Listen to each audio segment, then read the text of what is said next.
Mateus capítulo 11, dos versos 28 a 30, diz assim, eu vou ler hoje na versão NVI, tá, irmãos? Venham a mim todos os que estão cansados e sobrecarregados, e eu lhes darei descanso. Tomem sobre vocês o meu jugo e aprendam de mim, pois sou manso e humilde de coração, e vocês encontrarão descanso para as suas almas. Pois o meu jugo é suave e o meu fardo é leve. Me permita ler mais uma vez. Venham a mim todos que estão cansados e sobrecarregados, e eu lhes darei descanso. Tomem sobre vocês o meu jugo e aprendam de mim, pois sou manso e humilde de coração. E vocês encontrarão descanso para as suas almas, pois o meu jugo é suave e o meu fardo é leve. Feche seus olhos mais uma vez. Eu queria desafiar você a fazer uma oração. Fala comigo, Deus. Fala comigo, Senhor. Fala comigo, Senhor. Eu quero ser transformado pela Tua palavra, Jesus. Eu quero ser transformado de dentro para fora. Abre os meus olhos para compreender a beleza, a riqueza da Tua palavra. Faz isso, Espírito Santo. Tu tens poder para se mover no nosso meio, para tocar-nos, para restaurar-nos. Em nome de Jesus. Nesse momento, Pai, toda a nossa mente levamos cativos a Ti, de modo que preocupação, dispersão, desconcentração não tenha liberdade no nosso meio, mas uma total devoção à Tua palavra. Gera temor no nosso coração pela Tua palavra, Senhor. Abre mesmo, querido, o seu coração nessa manhã. Com resistências não é possível você desfrutar de tudo que Deus tem para você. Se abra mesmo, depois você desconsidera aquilo que não faz sentido, mas não deixe de viver toda essa experiência. Palavra de Deus para o seu coração. Em nome de Jesus. Amém. Meus irmãos, como o primeiro domingo que nós estamos dando início à nova estação, eu sempre tenho um zelo de, nos primeiros domingos de cada estação, trazer fundamentação bíblica para a ênfase que nós daremos para essa estação. Nós temos um alvo grande, nós temos um alvo ousado. Nós queremos, ao mesmo tempo que mergulhar num relacionamento profundo com Jesus, nós também queremos amar e resgatar as pessoas que precisam de Jesus, entende? Nunca é tempo para não pregar. Nunca haverá um tempo de dizer assim, agora eu não vou falar de Jesus para ninguém, não vou convidar ninguém. Não, não temos essa liberdade pela autoridade da palavra de Deus. Então, o tempo todo nós estamos mergulhando mais fundo nele e ao mesmo tempo agindo como Jesus agiu, que pela manhã ele estava ao monte orando, mas ele descia do monte para curar, libertar, salvar. E assim seremos nós na Casa Viva, buscando essa sensibilidade de horas, mergulhando mais fundo, mas sem perder o alvo de cativar as pessoas. Nós temos pelo menos 2 ações como igreja nesses próximos meses que vai mexer com você. E se você se permitir, se você se abrir, eu tenho absoluta certeza, a sua vida espiritual não será mais a mesma, a sua vida missional não será mais a mesma. Nós iremos fazer uma experiência missionária como igreja ainda nesse mês, por isso eu falarei no final. E nós realizaremos mais uma vez o Dia do Amigo ali no mês de setembro. Mas esses primeiros meses eu quero falar de algumas coisas muito especiais. Nós vamos falar sobre o reino de Deus. E nós vamos falar sobre os sinais e maravilhas que acompanham o reino de Deus. Nós vamos falar muito sobre Jesus. Nós vamos começar com Ele, que é a fonte. Por isso, eu começo com esse texto e eu já declaro para você que hoje nós vamos prestar atenção a um convite de Jesus. Esse convite de Jesus, meu irmão, pode mudar a sua vida para sempre. Há convites que podem mudar a nossa trajetória para sempre. Alguém aqui já teve uma experiência? Eu fui convidado por alguém para alguma experiência e minha vida mudou depois daquilo. Você consegue lembrar de alguma coisa? Amém. Rapaz, eu recebi um convite despretensioso e mudou tudo quando eu fui para aquele ambiente, para aquele lugar. Você já viveu isso, gente? Tenta lembrar aí. No dia que você entregou a sua vida a Jesus, alguém te convidou, não? Então mudou a sua vida naquele dia. Convite de Jesus. O convite de Jesus, gente, ele é incomparavelmente melhor do que todos outros convites, amém? Porque somente o convite de Jesus, quando atendido, tem repercussões eternas. E eu quero te fazer uma pergunta. Você está cansado? Você está cansado do quê? O seu cansaço, ele é mental, ele é emocional, ele é físico? Você está precisando de férias? Você está precisando aliviar a sua alma? De repente você já está de férias, mas a sua alma não te deixou de férias? Você está cansado? Eu quero te dizer que você está nessa manhã no lugar certo, no momento certo, com a motivação certa, em nome de Jesus, e que vai transformar a sua vida. Você está pronto para isso? O que nós vamos compartilhar com esse texto, irmãos, é muito profundo. Não sei se eu consigo terminar hoje, mas é tão profundo que Deus tem para falar com a gente nesse texto. Porque Jesus tem um convite irrecusável para mim e você. E eu quero analisar esse texto mesmo, te levar a algumas reflexões. E a primeira coisa que ele faz é: venham a mim. Ele começa fazendo um convite. Jesus não dá uma ordem, certo?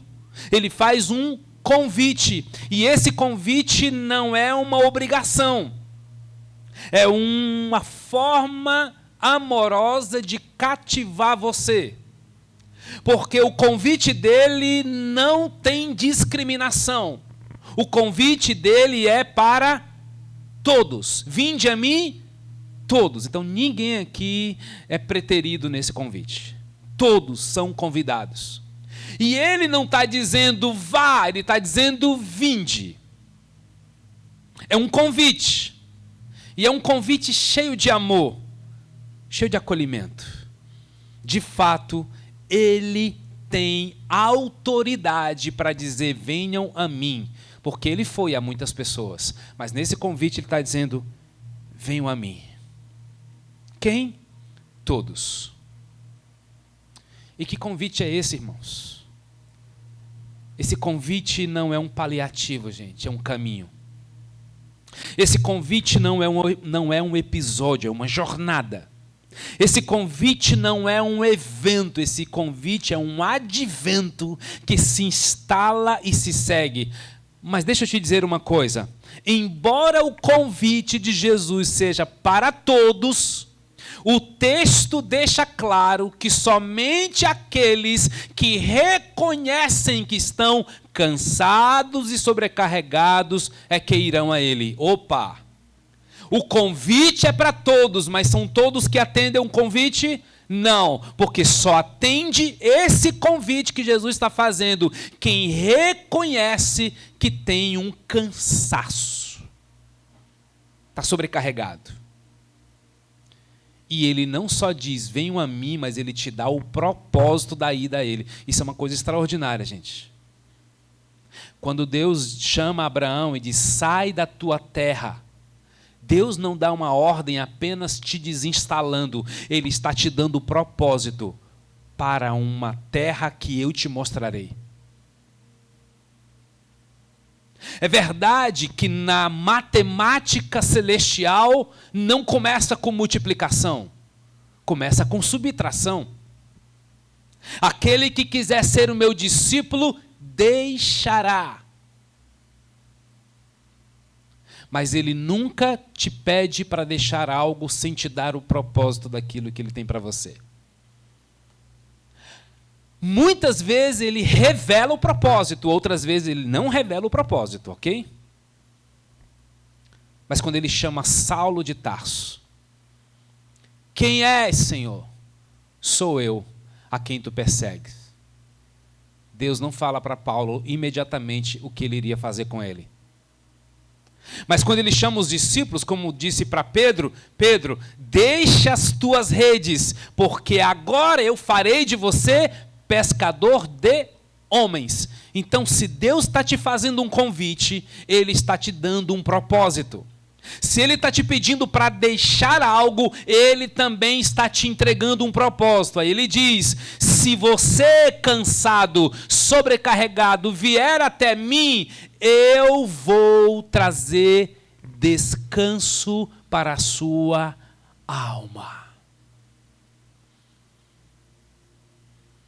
Esse tipo de cansaço aqui de Mateus 11 não é o cansaço de um dia inteiro de trabalho.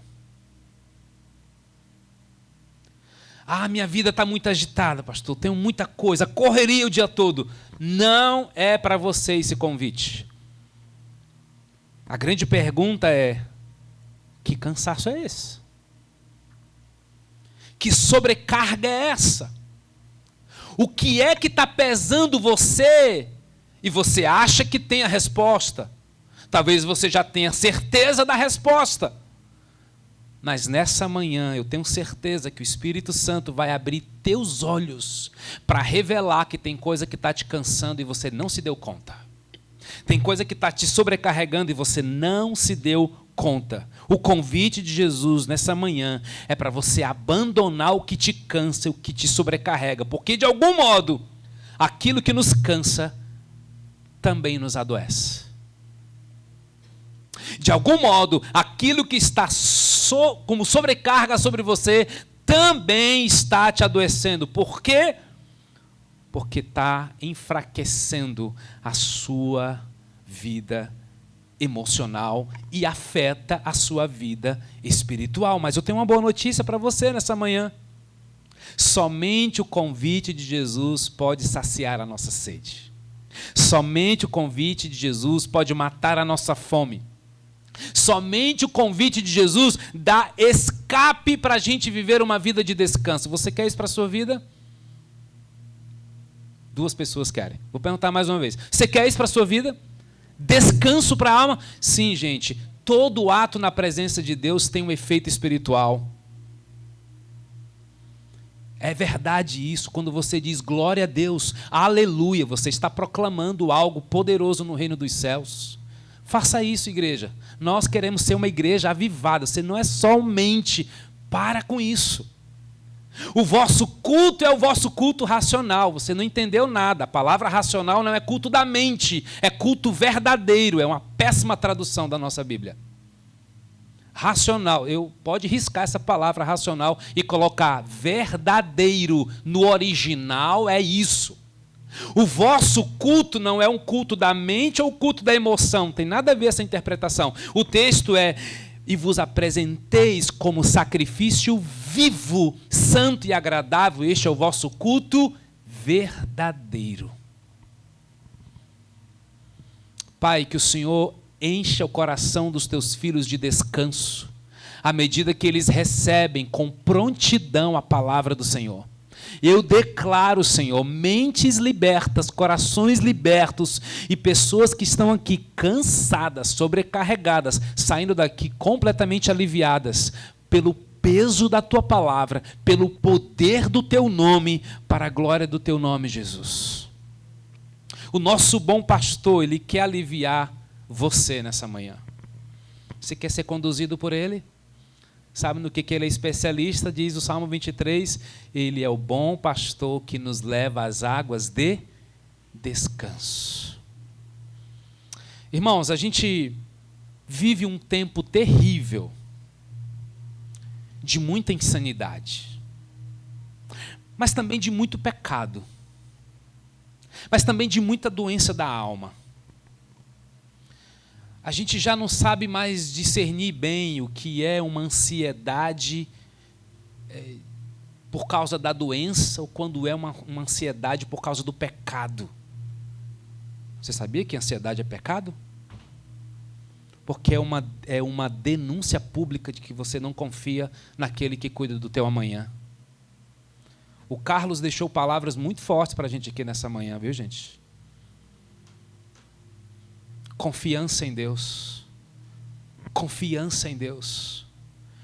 Quando Deus toma conta das minhas finanças e eu reajo generosamente, eu estou declarando, eu confio em Deus. Quando eu descanso nos braços dele, eu estou dizendo, eu confio em Deus. A gente está vivendo um tempo muito complicado.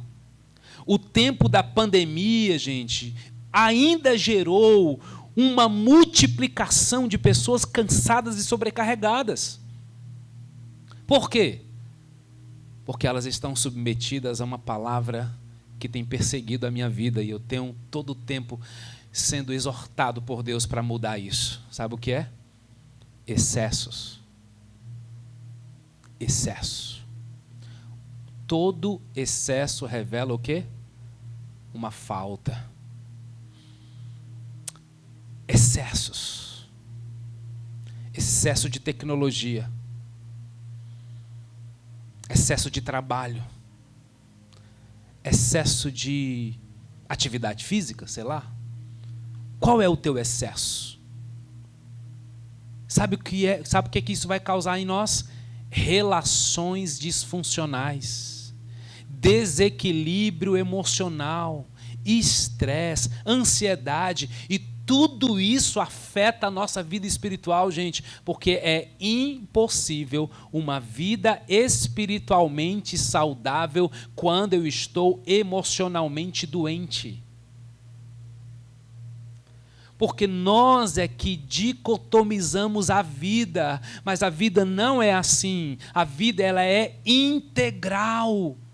Deus ama as suas emoções, e se você tem emoções feridas, Deus tem sério trabalho de te curar.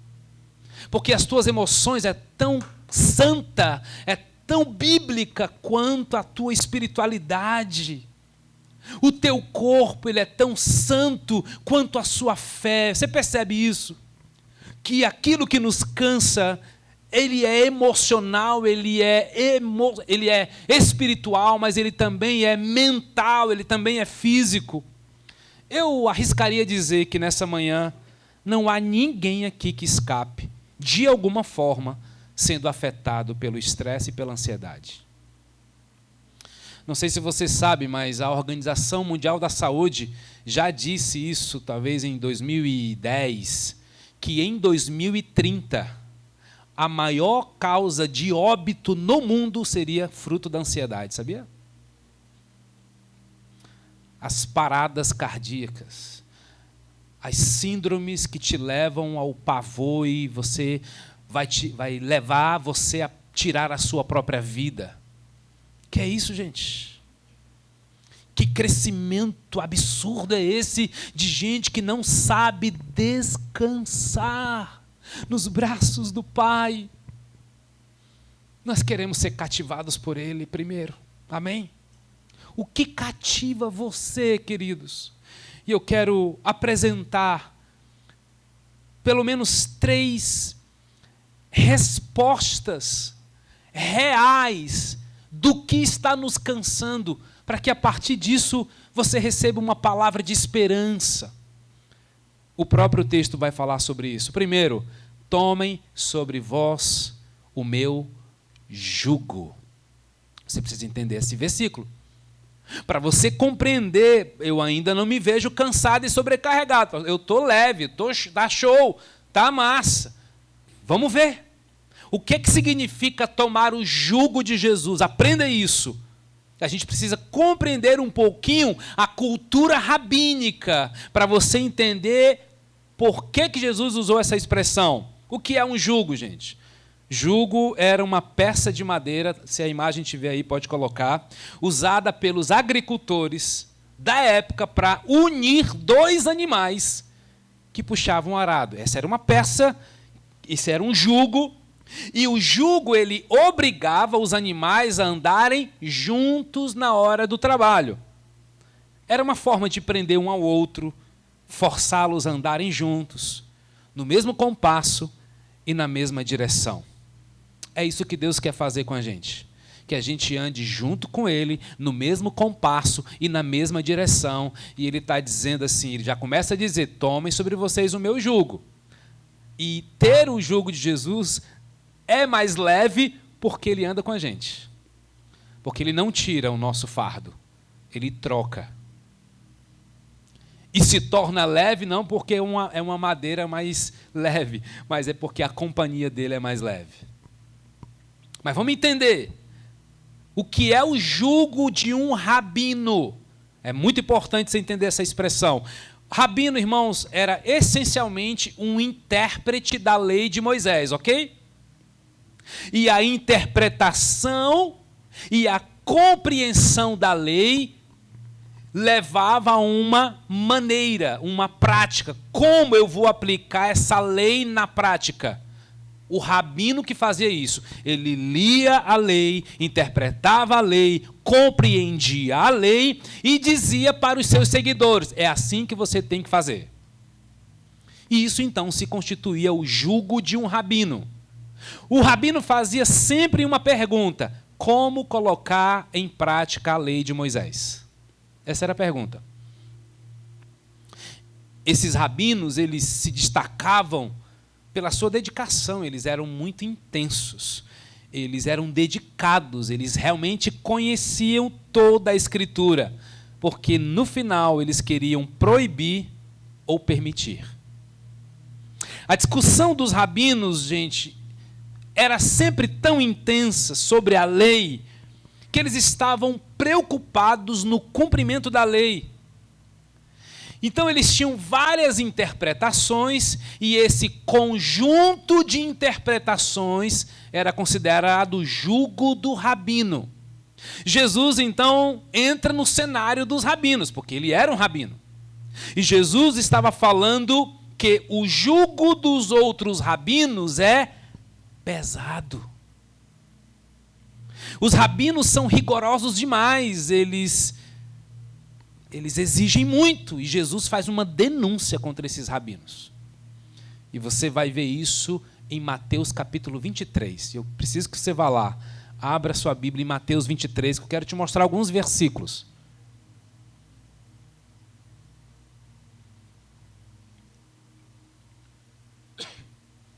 Mateus capítulo 23, rapidinho, verso 2. Os mestres da lei e os fariseus se assentam na cadeira de Moisés. Olha o que Jesus está dizendo, verso 3. Obedeçam-lhes e façam tudo o que eles dizem, mas não façam o que eles fazem, pois não praticam o que pregam. Eles atam fardos pesados e os colocam sobre os ombros dos homens, mas eles mesmos não estão dispostos a levantar um só dedo para movê-los. Eita! Aqui começou Jesus a denunciar. Jesus está dizendo o seguinte, ó, esses rabinos aí são daqueles que dizem, faço o que eu digo, mas não faço o que eu faço. Jesus está dizendo o seguinte, você é seguidor de qual mestre?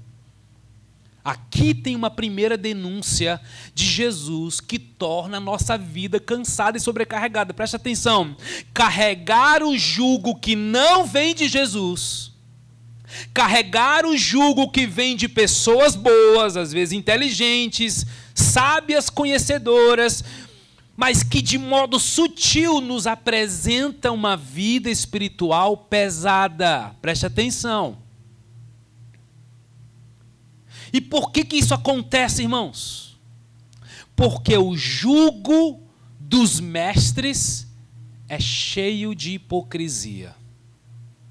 Jesus chama os mestres da lei várias vezes de hipócritas. Hipócritas, mostrando para nós que qualquer ensino que não venha da pureza da palavra, associado à coerência da vivência da palavra, deve ser abandonado. A gente está num tempo ouvindo muita coisa, muita gente, e eu sei que tem muita coisa e muita gente boa por aí. Mas isso pode te deixar confuso e você engolindo, se alimentando de coisas que não estão te fazendo bem. Jesus pega pesado, gente. Olha os versos 13. Coloca para mim aí, Felipe. Verso 13.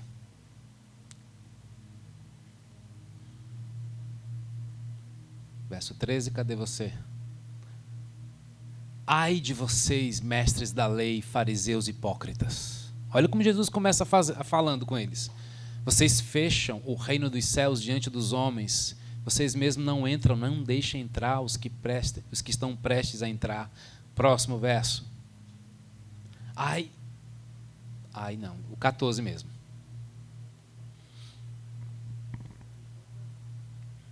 Oi? Ai de vocês, mestres da lei e fariseus hipócritas, vocês parecem santos, com todas as suas longas orações públicas nas ruas, enquanto exploram as viúvas nas casas delas, por isso o castigo de vocês será maior. Próximo. Ai de vocês, mestres da lei e fariseus hipócritas, porque vão a qualquer distância, percorrendo terra e mar para converter alguém, e depois fazem a mesma pessoa 2 vezes mais digna do inferno do que vocês. Forte, gente. Esse capítulo é confrontador. Irmãos, atenção ao que o Espírito Santo está falando à igreja.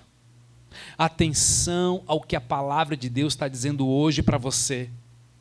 Jesus está dizendo o seguinte: o peso que qualquer pessoa traz para a sua vida, ou que você se submete, que é fora da palavra de Deus, tem um pecado por trás.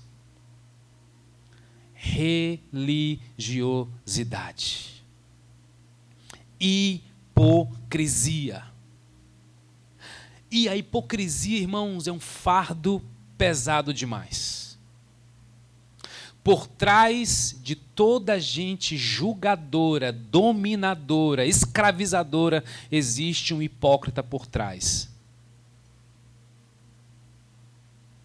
Muito cuidado com a rigidez. Muito cuidado com leis muito rígidas. Você está se escondendo por trás dele.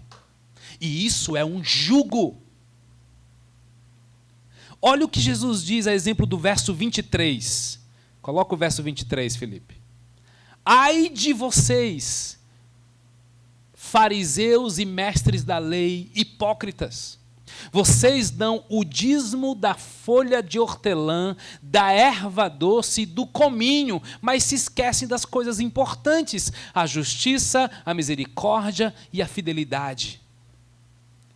O texto chega a dizer assim: você, meu amigo, consegue dar o dízimo, você consegue vencer o pecado da avareza, você consegue viver generosamente, mas você não consegue viver fidelidade, misericórdia, justiça. Vocês devem, o que o texto diz, vocês devem praticar.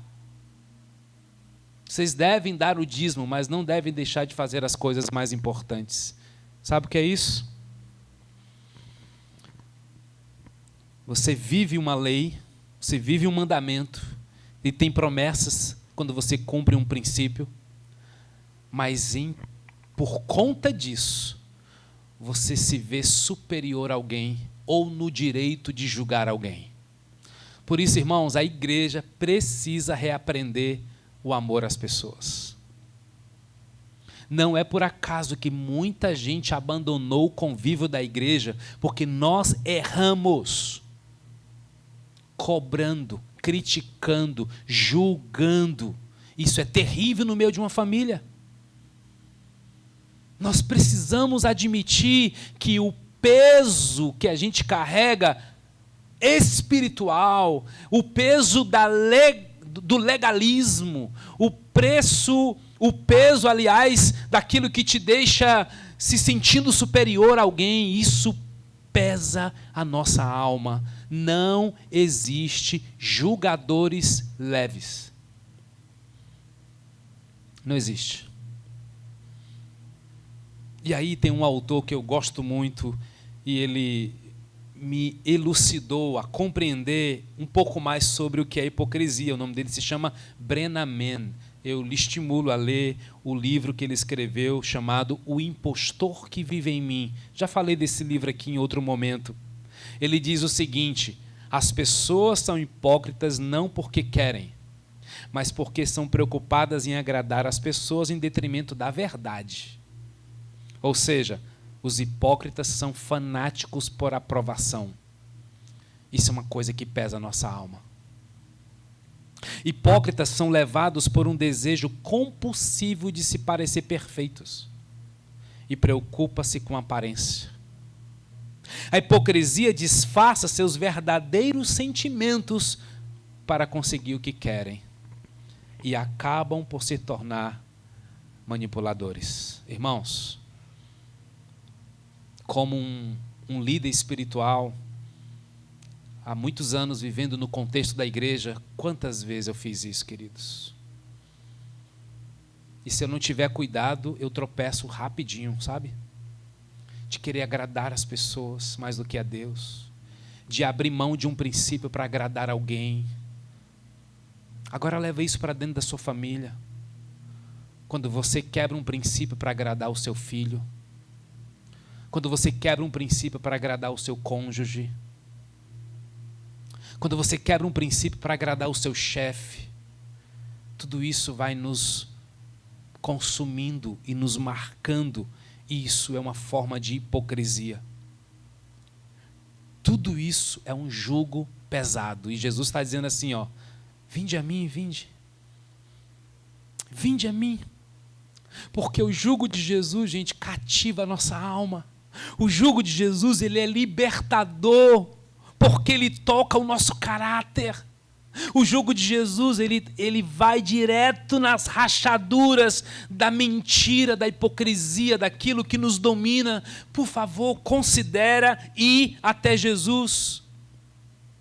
Jesus faz uma outra denúncia em Mateus 5. Ouviste o que foi dito pelos rabinos? É proibido matar. Jesus diz: se você odiar, você já se tornou um assassino. Jesus começa a mudar a ordem.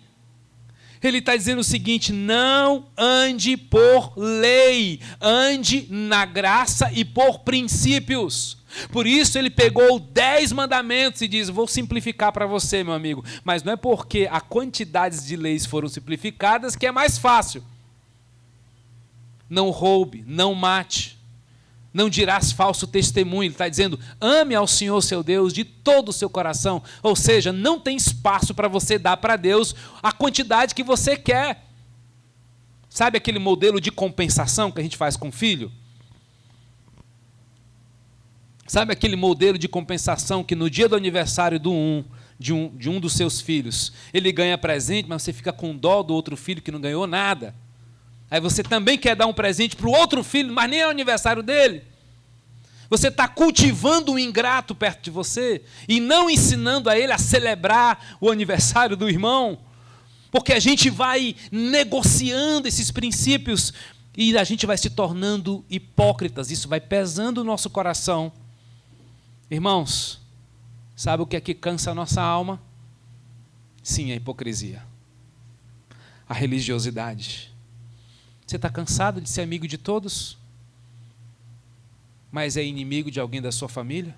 Está cansado disso? Porque você sabe que isso é hipocrisia. Você está cansado de servir tanto a Deus na igreja para os irmãos, mas não consegue servir alguém da sua própria família? Isso é hipocrisia.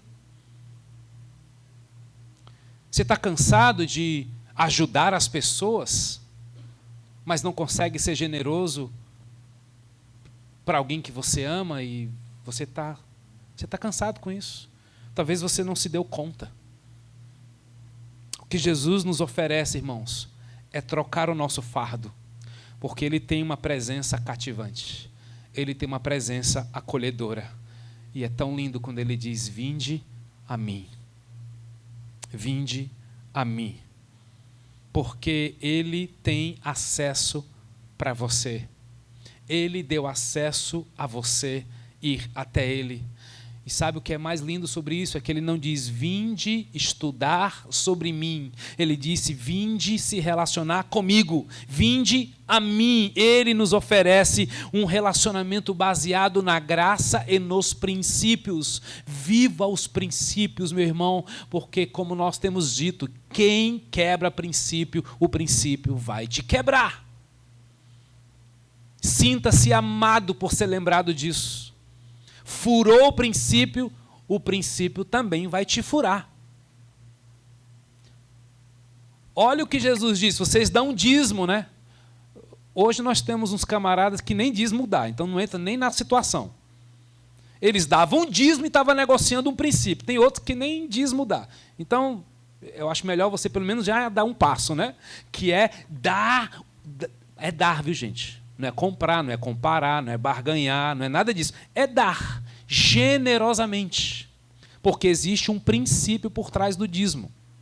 Eu sei que há muita conversa, muita frustração. Né? Eu entro para a lista dos ladrões do Brasil. Né? Porque o que padre é pedófilo, pastor é ladrão. Esse é um pouco da fama dos líderes religiosos no Brasil. Mas tirando tudo isso, né, porque a gente conhece as pessoas na caminhada mesmo, a gente precisa viver o princípio. Nós vivemos pela fé, pelo princípio, pela graça, e eu te convido nessa manhã, vá a Jesus. A gente não obedece mais por medo, a lei traz medo, não é mais por medo. Não é mais por punição, mas é por amor. É por sinceridade, é por entrega, é sacrificial, gente. O discípulo de Jesus escolhe o caminho da entrega, não o caminho da obrigatoriedade. Embora em algum momento nós precisamos ser obrigados a algo. E posteriormente eu vou falar um pouco sobre essa palavra que tem um pouco a ver com disciplina, mas não vem um momento. Mas a nossa entrega, ela é, de fato, uma entrega de relacionamento. Por favor, viva os princípios da palavra de Deus. Eles não são pesados. Há quem diga que obedecer os mandamentos de Jesus é difícil demais. Mas eu refuto essa ideia pela palavra de Deus em 1 João 5,3, que diz, porque nisto consiste o amor a Deus, obedecer aos seus mandamentos. E os seus mandamentos não são pesados. Pesado é o fruto do que o pecado deixa sobre sua vida. Pesado é quebrar um princípio. Pesado é você colher as obras da carne. Em nome de Jesus, pague, se é que tem um preço, porque é por amor, se entregue à vontade de Deus. O que me cativa, meu irmão? O que me cativa a viver leve, primeira coisa, viva os princípios da palavra de Deus, abra mão do jugo do rabino, abra mão da sua religiosidade, abra mão das outras pessoas que dominam sobre você, que não seja Jesus. Deixe Jesus ser achado, ele está dizendo, vinde a mim, não é estude-me. Vinde a mim. O que me cativa a viver uma vida leve? Tomar o jugo de Jesus. Ir até Ele, tomar o jugo de Jesus. Mas tem uma outra coisa que te deixa mais leve. E então, aprendam de mim. Se no começo do texto ele diz, vinde a mim, é um convite. Ele te faz outro convite. Aprendam de mim. Jesus me convida a aprender dele, gente. Só que esse aprendizado não é um aprendizado no sentido que tem alguém me informando algo. É um aprendizado no sentido de que eu estou aprendendo algo enquanto eu me relaciono com esse alguém. Esse vinde a mim é relacionamento. Esse aprendam de mim é relacionamento, porque eu posso te ensinar algo e você não aprender, mas eu posso conviver com você e te ensinar algo, sim ou não? Eu posso te ensinar algo e você não aprender, mas eu posso conviver com você e te ensinar algo. A ideia aqui é, aprendam de mim de modo relacional. E eu quero confrontar o seu relacionamento com Jesus hoje. Porque Cristo é uma pessoa que se relaciona com a gente. Uma pergunta crucial para você nessa manhã.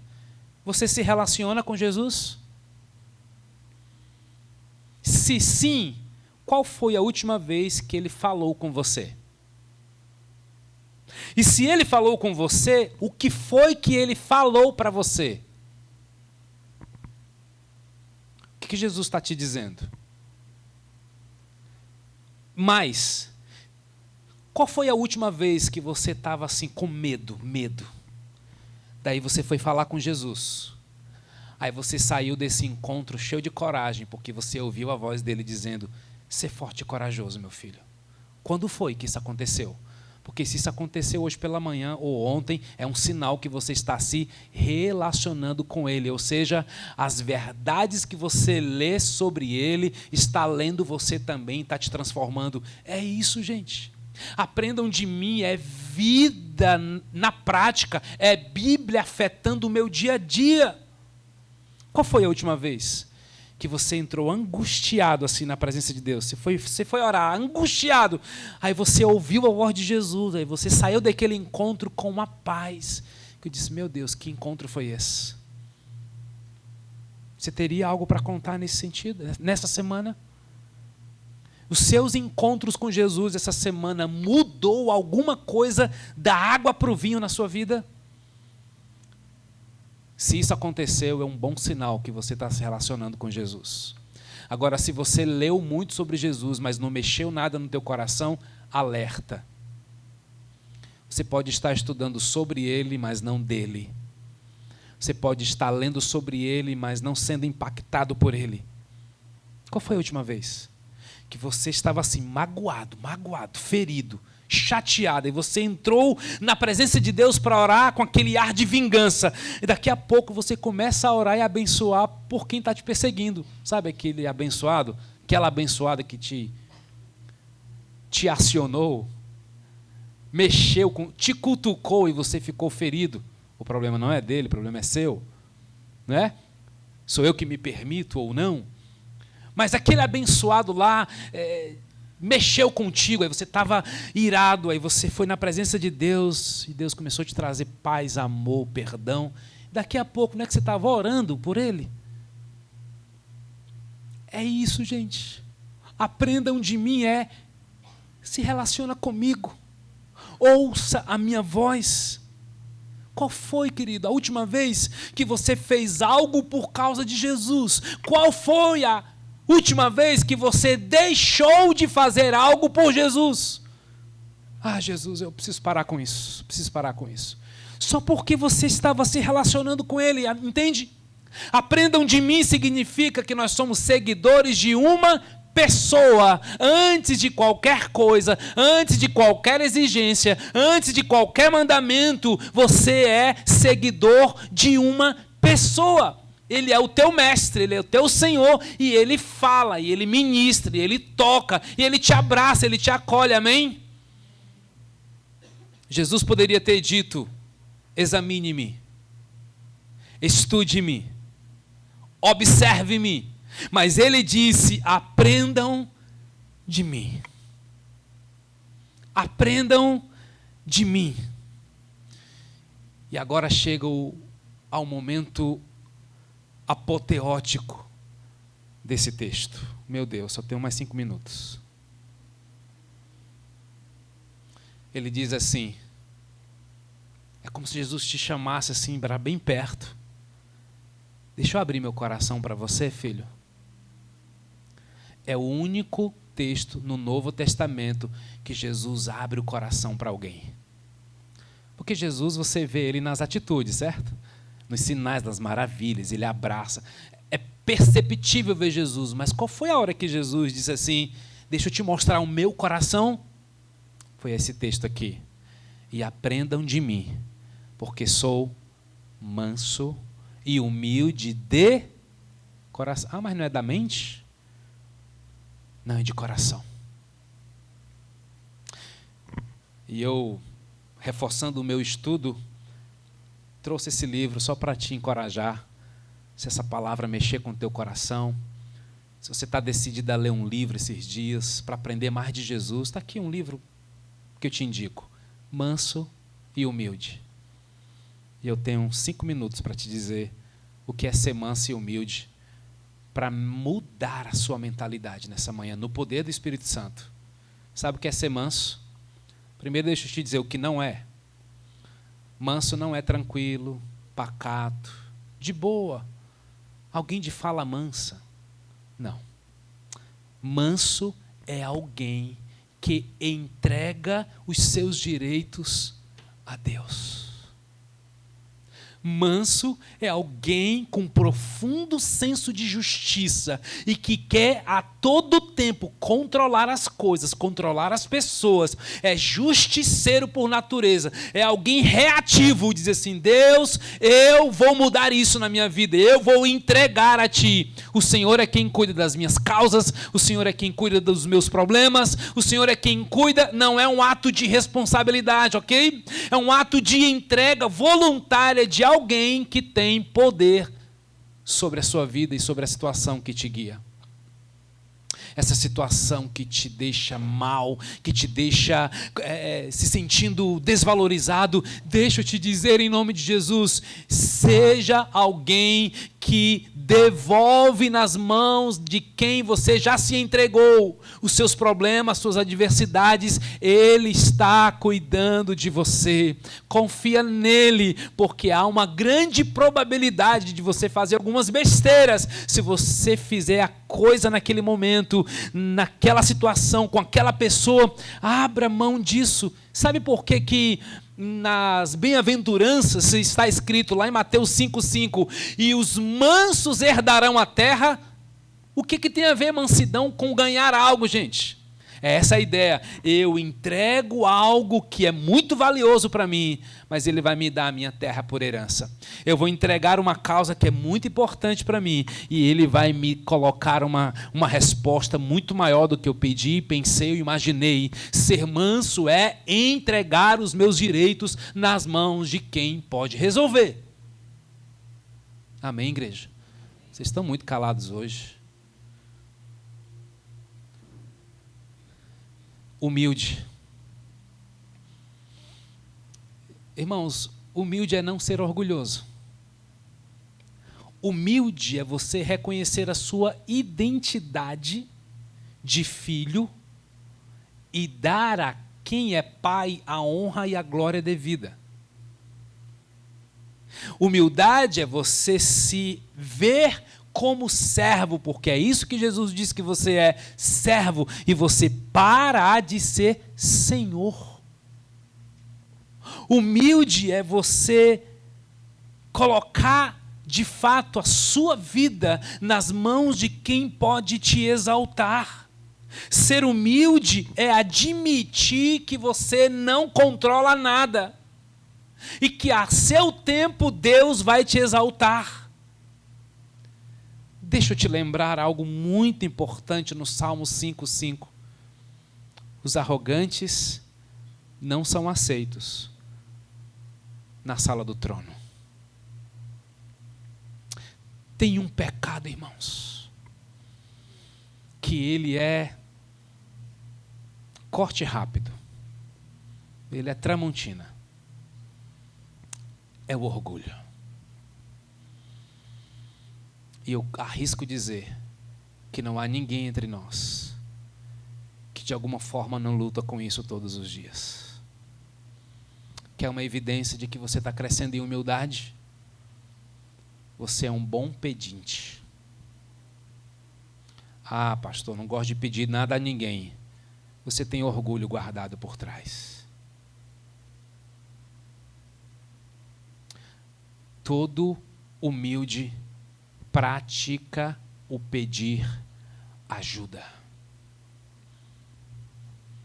Tenho dito e vou repetir. A generosidade está esperando um humilde para pedir ajuda. Porque a generosidade, ela oferece ajuda para quem se apresenta pedindo ajuda. Deus vira as costas para o orgulhoso. Irmãos, é muito forte o que o texto diz. Deus dá graça aos humildes, mas Ele resiste. Sabe o que significa essa palavra no original? Deus vira as costas. Gente, é o único pecado na Bíblia que Deus diz: eu viro as costas para gente orgulhosa. Eu não escuto oração de gente orgulhoso.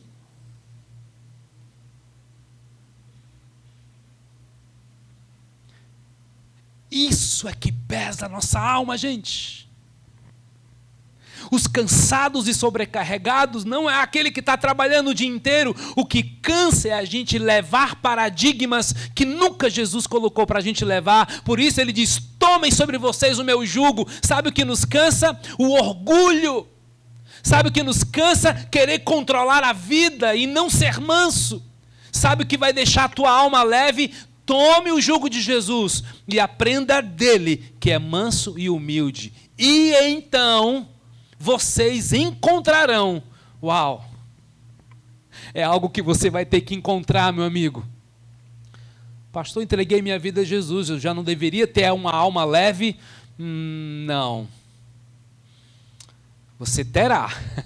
Um dia, uma pátria que não haverá mais choro, nem pranto, nem dores, nem pecado algum. Mas até Jesus voltar, meu amigo, você precisa semear um estilo de vida de humildade, de mansidão. Sai do controle.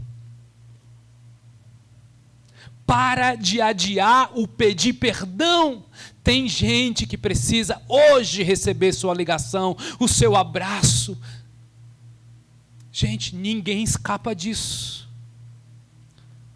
Eu sei o que Deus tem falado comigo nos últimos tempos. Tem pessoas que eu ainda preciso abraçar na nossa cidade. O Espírito Santo tem me incomodado, tem falado ao meu coração. Tem gente que eu preciso reparar.